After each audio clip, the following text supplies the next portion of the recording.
buenos días. Mi nombre es María Teresa Martínez y Corro. Estudio en la Universidad Abierta y a Distancia de México la licenciatura de Nutrición Aplicada. Este video se hace para la asignatura Anatomía y Fisiología 2 para mi actividad de examen extraordinario por evidencia. Esta actividad se lleva a cabo con el fin de presentar el examen por evidencia de la asignatura Anatomía y Fisiología 2. El objetivo es lograr el desarrollo de las competencias necesarias. Para ello se realizó una investigación y se resolvieron todos los puntos solicitados.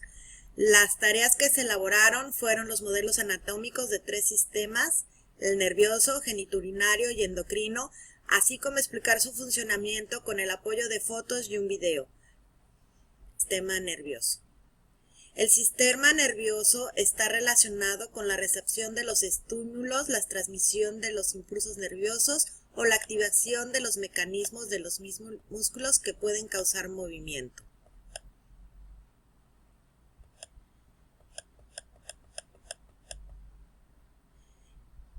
El sistema nervioso completo de un ser humano se divide en 2 partes principales. Sistema nervioso central, que consta del encéfalo, médula espinal, y así como el sistema nervioso periférico, compuesto por neuronas sensoriales y motoras que se extienden a todas las regiones del cuerpo. Sin embargo, a estos 2 sistemas se une un tercero llamado sistema vegetativo o sistema nervioso autónomo, que consta de los nervios craneales, raquídeos y los ganglios.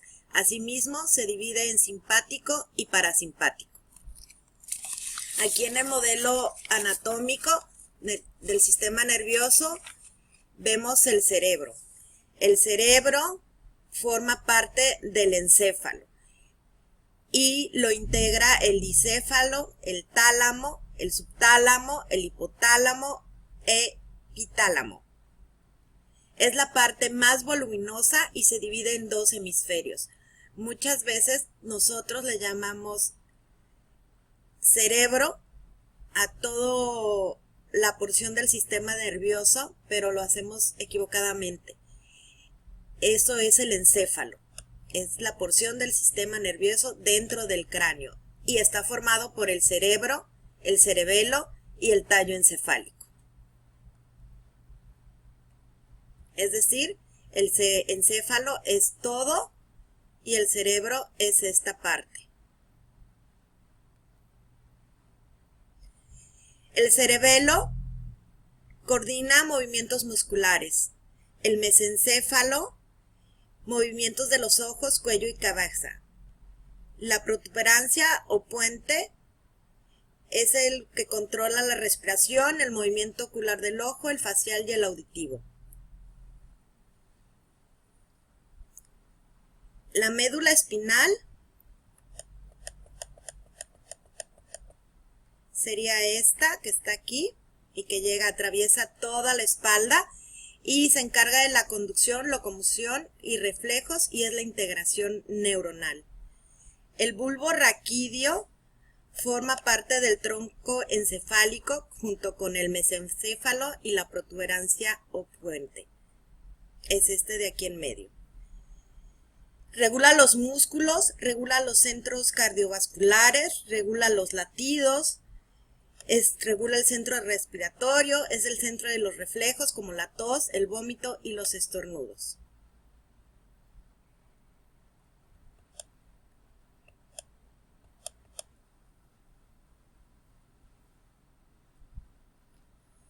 Los pares craneales, también llamados nervios craneales, son 12. Que surgen directamente del cerebro a nivel del tronco del encéfalo, para distribuirse a través de los agujeros de la base del cráneo en la cabeza, cuello, tórax y abdomen.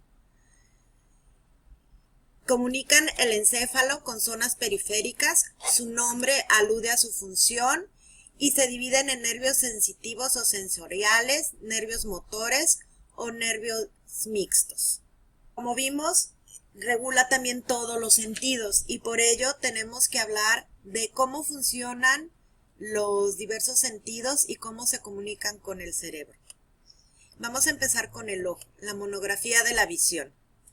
El ojo está formado por el globo raquídeo, que es todo esto. Es esto. Tiene 3 capas, la túnica externa o esclerótica, la túnica media y la túnica interna. La esclerótica ayuda a enfocarla a la luz sobre la retina.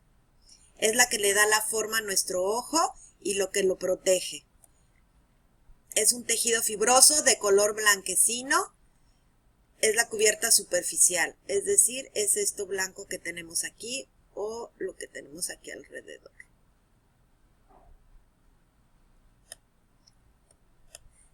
La capa media consta de coroides o cuerpos ciliares e iris. La coroides es muy vascularizada y es la porción posterior de la capa vascular que está tapizada. Aquí nos ayuda que los rayos de luz que ingresan al ojo sufren una refracción en las caras anterior y posterior de la córnea, y luego el cristalino, de manera que quedan enfocadas sobre la retina. También se ocupa de la constricción de la retina y el estrechamiento del diámetro del orificio de la luz contra el ojo para la contracción de los músculos ciliares del iris. La retina tapiza las 3/4 partes posteriores del ojo ocular y presenta el comienzo de la vía óptica. Una vez que los estímulos luminosos son captados por la retina, son enviados a través de los nervios ópticos hacia la corteza cerebral del lóbulo occipital, donde finalmente son descodificados por el cerebro, obteniendo así la percepción de las imágenes del entorno que nos rodea. La mácula. La mácula se encuentra en el centro de la cara posterior de la retina. Es este puntito chiquitito que vemos aquí. Y es la que permite tener la visión del detalle y movimiento. Se encarga de la visión central. Los conos y bastones son células especializadas que se encuentran en la retina. Comienzan el proceso de la visión. Cada retina tiene alrededor de 6 millones de conos y 100 millones de bastones. Los conos nos permiten distinguir colores y ver bajo condiciones de luz, mientras que los bastones nos permiten ver con luz tenue. La anatomía del tacto. Empieza con la piel. Es decir, que el tacto está distribuido en todo nuestro cuerpo, para percibir por medio de toda la piel todas las sensaciones del exterior. Posee 3 capas, la epidermis, que es la que interviene principalmente en la función del tacto, es la más externa, es decir, la piel directa que conocemos, la dermis, que es la capa media, y la hipodermis, que es la capa mucho más profunda. Monografía del oído. El oído se divide en oído externo, oído medio y oído interno. Bueno, de hecho todos los sentidos se dividen en interno y externo. El oído externo, formado por el pabellón de la oreja y la interna por el conducto auditivo. El pabellón de la oreja se localiza en la parte lateral de la cabeza, es decir, aquí. El conducto auditivo externo se extiende desde la concha del pabellón auricular hasta la membrana del tímpano y es ligeramente curvo. El sonido entra por el conducto auditivo y las ondas sonoras se desplazan a través del conducto auditivo y alcanzan el tímpano.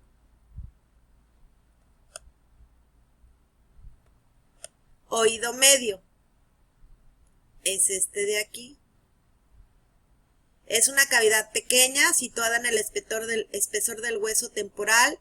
Tiene forma de tambor y presenta por lo tanto 6 paredes. Pared externa, formada por la membrana del tímpano.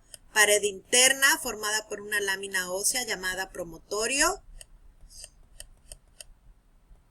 Y pared superior.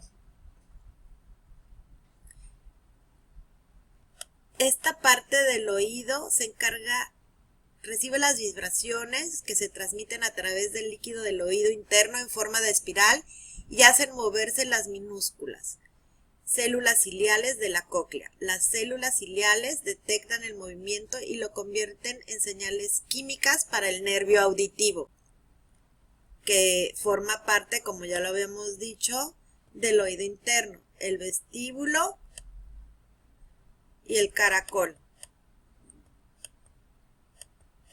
El vestíbulo es el órgano del equilibrio. El caracol tiene ese nombre porque su forma parece la de un caracol. Las ondas sonoras se transforman en impulsos eléctricos que se envían al cerebro. El cerebro traduce esos impulsos que podemos reconocer y entender. Los semiconductos del caracol son circulares. Son 3 cavidades tubulares por encima y por detrás del vestíbulo, uno superior y otro posterior y otro externo. Se abren por distintos orificios. Contienen el líquido que te ayuda a mantener el equilibrio. Tienen diminutos pelitos en cada canal. Es decir, si movemos la cabeza, esos pelitos se mueven, lo detecta el agua, las vibraciones, y esas son las señales que envían al cerebro para que se logre estabilizar y no perdamos el equilibrio. Por eso cuando movemos muy abruptamente la cabeza, muchas veces nos quedamos mareados. Monografía del olfato.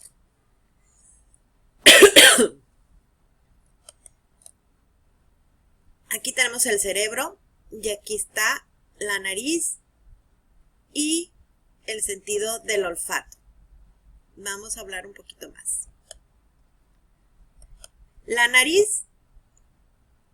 El interior de la nariz se puede dividir por el septum nasal en 2 cavidades que se extienden desde las narinas en la parte anterior hasta las conas. Es la parte posterior. Continuándose allí con la nasofaringe, cada lado a su vez puede dividir el vestíbulo nasal en anterior y nasal propiamente posterior. Equipada con nervios olfatorios, es el principal órgano del olfato. Los nervios olfatorios son también importantes a la hora de diferenciar el gusto de las sustancias que se encuentran en la boca. Muchas sensaciones que se perciben como sensaciones gustativas tienen su origen en realidad en el sentido del olfato. La función de la nariz y el sentido del olfato es doble: captadora o receptora y respiratoria.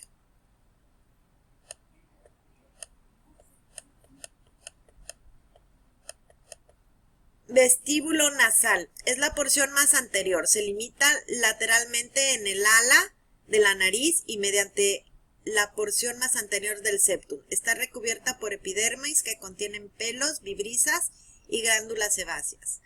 Las moléculas de olor entran por las fosas nasales, luego las células receptoras al final de la cavidad nasal las perciben. Cavidad nasal.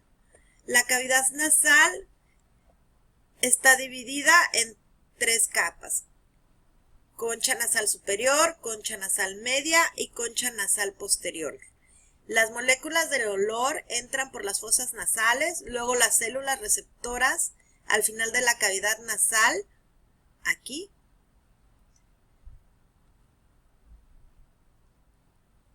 las perciben, transmiten impulsos al bulbo olfatorio. Este bulbo es una zona interior del cerebro que participa en la percepción de olores y manda señales al cerebro.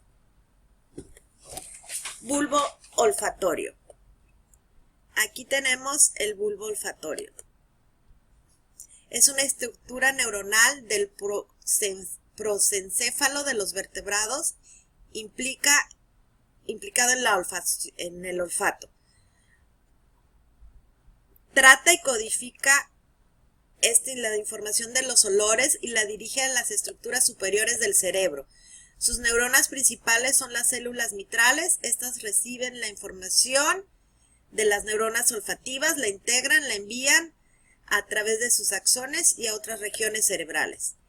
Nervios olfatorios son estos de aquí. Se originan en las células del epitelio olfativo y se dirigen al bulbo olfatorio del cerebro en corto trayecto. Es el primer y más corto nervio craneal, es el nervio que transmite la información sensorial especial que nos permite tener un sentido del olfato. Es uno de los dos nervios que no se unen con el tronco encefálico, siendo el otro el nervio óptico.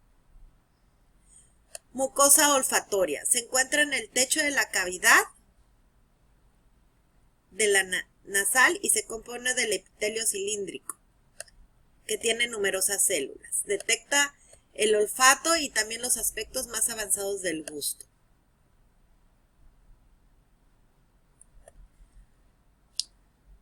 Vamos a continuar con el gusto.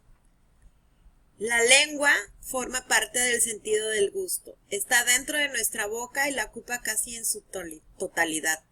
Está dividida en dos partes, la móvil, que es la que normalmente vemos, y abajito de la lengua está la raíz o lo que la mantiene sujeta. La principal función de la lengua es la contención de los receptores gustativos que nos permiten desgustar los alimentos. La lengua es el órgano del gusto. Desempeña además un papel importante en la masticación, en la deglución, en la succión y en la articulación de los sonidos. Mucosa lingual. Cubre la lengua en toda su extensión, excepto en la base. En su cara superior se hallan abundantes papilas, que son prolongaciones del tejido conjuntivo y están provistas de capilares y fibras nerviosas. Las papilas son de 4 clases diferentes. Cada papila consta de 50 a 100 células epiteliales, especialidades, con microvellosidades largas que se extienden a través de un poro en la papila gustativa y que están bañadas en saliva. La información respecto al gusto se transmite desde las papilas gustativas en las papilas fungiformes por medio de la rama del nervio facial. 7. Par craneal. Cuerda del tímpano y desde las papilas gustativas en las papilas circunvaladas y foliadas mediante el nervio glosofaringeo. Ahora vamos a ver un gráfico de neurotransmisores y el control del hambre y saciedad. Pero primero vamos a ver qué es un neurotransmisor. Es una sustancia química que tiene como función primordial la transmisión del impulso nervioso de una neurona a otra atravesando el espacio sináptico que separa dos neuronas consecutivas. El impulso que propaga el neurotransmisor también puede llevarse a otras células, como las musculares o las glandulares. Es una sustancia fundamental en la transmisión de los estímulos nerviosos.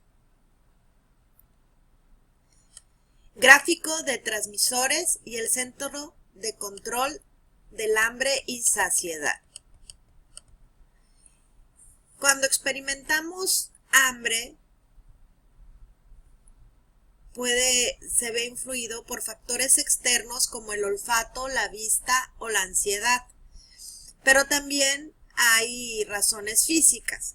Si nuestro estómago está vacío, va a segregar grelina, que aumenta la motilidad gástrica y la secreción de ácidos.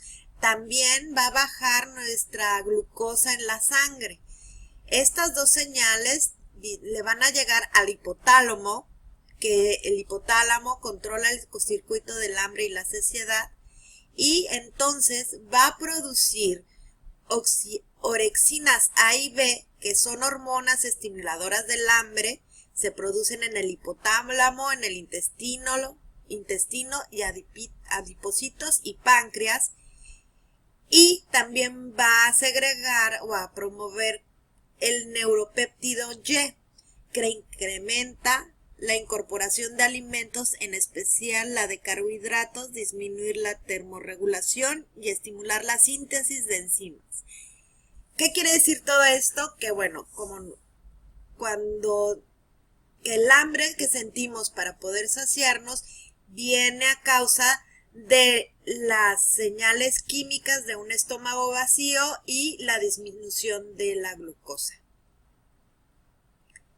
Aquí tenemos el hipotálamo. Ahora bien, cuando estamos saciados, no tenemos hambre, o sea, la señal que nos indica cuándo debemos de dejar de comer, porque si no, si estas hormonas continuaran, seguiríamos comiendo. La primera señal es que nuestro estómago lleno tiene una distensión gástrica y por la presencia de las grasas y de las proteínas. Y entonces el intestino va a segregar la colistoquina y esta va a mandar la señal al hipotálamo. También los altos niveles de grasa en el adipocito hacen que aumente la insulina porque está metabolizando la comida recibida y entonces se va a producir leptina y la leptina va a mandar la señal de que ya no es necesario seguir comiendo.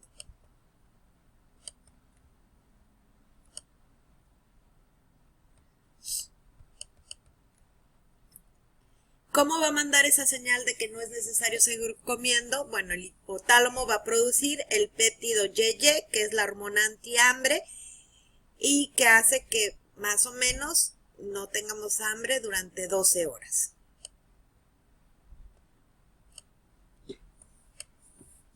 Sistema geniturinario. Es el sistema renal.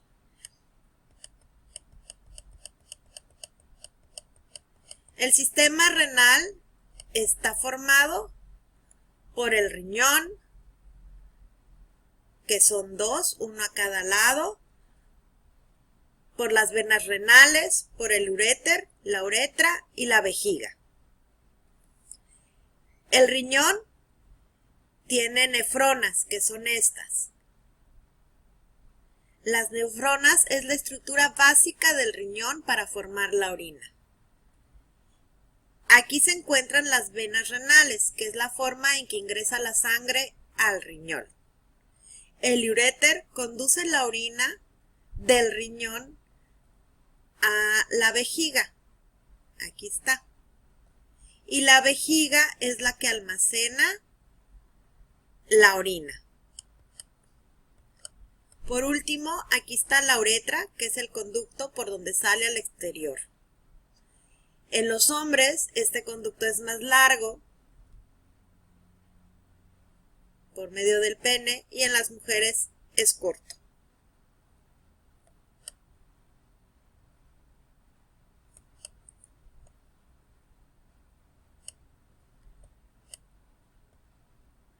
Monografía del aparato reproductor femenino. El aparato reproductor femenino está formado por ovario, úteros, matriz y trompas de falopio. Los ovarios son estos. Son glándulas pares situados en la pelvis menor al lado del útero. Tienen una forma y tamaño similar a una almendra, con una longitud de 2.4 a 4.5. La principal función de los ovarios es la producción de óvulos. Durante la ovulación, ya sea derecho o izquierdo, se produce un solo óvulo, el cual se desprenderá durante la menstruación y estará listo para la fecundación. Otra de las funciones de los ovarios es la de producir los estrógenos y la progesterona, las cuales son las encargadas del adecuado funcionamiento de todos los órganos de la mujer. Tubas uterinas o trompas de falopio. Son conductos que se extienden desde la extremidad tubárica del ovario hasta el cuerno del útero, es decir, estas. Miden de 10 a 12 centímetros de largo. Conducen al ovocito hacia la cavidad uterina. Conduce al ovocito hacia la cavidad uterina y es la ruta para que los espermatozoides alcancen al óvulo. Las funciones de su capa es que la mucosa funciona como una cinta transportadora que permite al óvulo fecundado tras desplazarse hacia el útero y células secretoras que proporcionan nutrientes al óvulo. La capa media origina movimientos peristálticos que ayudan al ovocito u óvulo fecundado a desplazarse hacia el útero. Y la serosa recubre los órganos genitales en la cavidad pélvica. Útero. Es un órgano muscular hueco cuya cavidad está tapizada por mucosa. Tiene forma de cono aplanado de adelante hacia atrás, cuya base está orientada hacia arriba y cuyo vértice truncado encaja en la parte superior de la cara anterior de la vejiga. Recibe el huevo fecundado, alberga al feto durante la gestación y lo expulsa en el momento del parto. Las funciones de su capa: una capa muscular media o miembro principal, su función es favorecer las contracciones durante el parto. Y la capa interna o endometrio se subdivide a su vez en dos porciones llamadas estrato funcional, que se elimina con cada periodo menstrual, y una profunda estrato basal que permanece y se encarga de generar un nuevo estrato funcional. Vagina. Vagina es esta parte. Es el órgano del aparato genital femenino que conecta el útero con el exterior del cuerpo.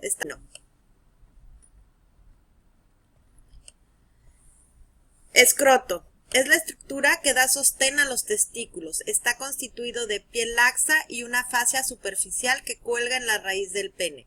Está separada por un surco medio llamado rafe y en su interior contiene un septo o tabique escrotal, formando dos sacos que contienen a cada testículo.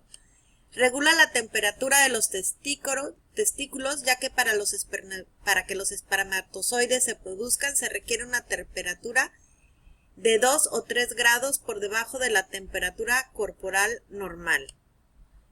Testículos o gónadas. Son órganos pares con forma ovoide, aplanado, color blanco azulado, brillante y liso, tienen dos caras y una media y una lateral. Su función principal es la producción de espermatozoides y de hormonas sexuales masculinas. Las células de Leydig o células intersticiales que secretan testosterona, la cual estimula los órganos sexuales masculinos, favorece el desarrollo de las características sexuales secundarias en el hombre y es necesaria para la espermatogenosis, formación de espermatozoides. Pene. Se sitúa debajo de la sífis del pubis y por arriba del escroto. Contiene la uretra, se divide en el bulbo del pene, que está dividido a la superficie inferior de los músculos profundos del periné. La posición ensancha la base y los pilares. Es la vía de paso para la eyaculación y la secreción de orina.